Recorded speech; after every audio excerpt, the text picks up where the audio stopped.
What's good, gang? And I got a quick question for you. What if just being fast was enough to keep your overdrive popping non-stop in Final Fantasy X? No taking damage, no getting debuffed, no messy setups, just pure speed, clean turns, and consistent pressure.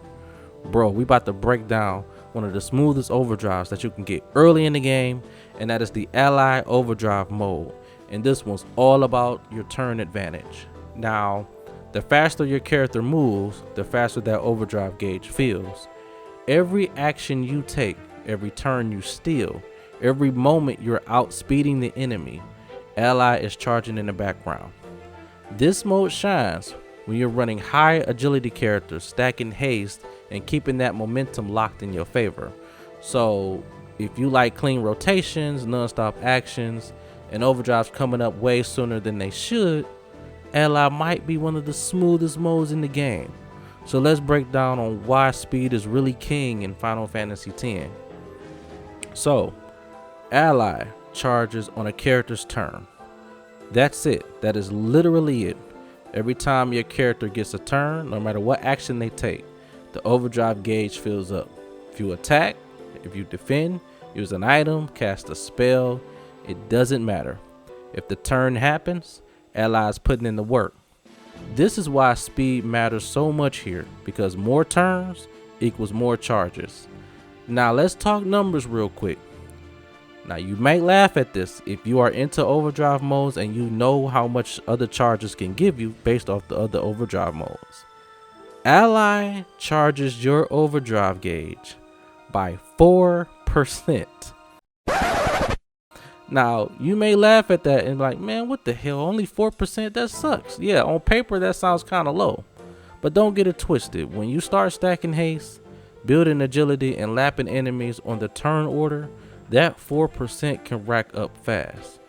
Fast characters like Titus and Riku eat with this mode, especially in long fights where they're getting 2 or 3 turns for every 1 enemy turn. Now, as far as how to learn this mode, it is really pure and easy. Allied is gonna unlock as long as you play the game. There ain't no special gimmicks, there ain't no weird grinding, no special conditions, nothing. The moment you start the game and you get your characters and you play with them, you will naturally learn this mode over time. You're taking turns anyway, so the game just hands it to you over time. That makes Ally one of the most beginner-friendly overdrive modes, but don't sleep on it, because when you lean into speed, this mode stays useful all the way through the game, homie. Now, let's talk about how much grind each character needs to actually unlock Ally overdrive mode, because this is where you really need to see how the game expects certain characters to play. Started with my boy Titus. Titus needs 600 turns, which makes sense. You know, he's fast, he gets a ton of turns naturally, and the game wants you using him as your speed demon from the jump, in my opinion. Unit comes in at 500, since he's active early with summons and support, while Lulu sits at 480. Waka drops way lower at 350, which honestly fits his mid speed, to be honest. Consistent playstyle. Kamari only needs 300, making him one of the easiest to unlock Ally on if you actually use him in your party. Now Riku, she comes in behind at 320, and once she joins, she racks up those turns fast with items and speed focused builds. I'm pretty sure once you use haste with Riku, she will be just as fast. Almost, she might be faster than Titus. I gotta check that out.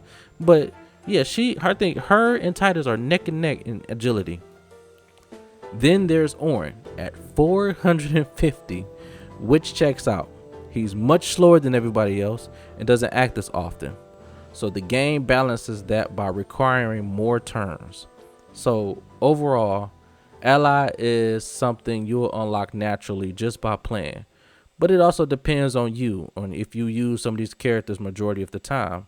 You're going to get it way earlier than others. So if you're running high speed, high heavy setups, this mode basically unlocks itself. And once it does, it stays clutch for the rest of the game. Now, let's talk strategy real quick, because Ally Overdrive mode really pops off when you play smart with turn control. So first off, in my opinion, this is the biggest tip. Haste is your best friend. Always throw haste on characters already with high speed naturally, like Titus and Riku for an example. When a fast character is hasted, they start taking turns back to back, and since ally charges every single turn, your overdrive gauge feels way faster than you expect. So you're not forcing damage, you're not taking hits, you're just moving more than everybody else. And that's free value, homie. On the flip side, just do not speed yourself. Also, slow down the enemy. Using slow on enemies cuts their turn frequently down really hard. I'm talking about, bro, you're gonna be so OP with your speed. Enemies are slow and you haste, which means fewer interruptions for more room for your team to act. Now, when you combine that with skills like delay and delay buster, bro, you straight up steal turns from the enemy. Less enemy turns plus more ally turns equals overdrive bars climbing non-stop, dog. When you stack all of this together, haste on fast characters, slow on enemies, delay skills on enemies in the timeline, you massively increase the number of turns your party gets. And since ally overdrive mode feeds off turns alone, this setup lets you build overdrive safely and consistently and without taking any risk. You're not just surviving the chaos out there in the Omega dungeons or within the Calm Lands or wherever you are within your playthrough.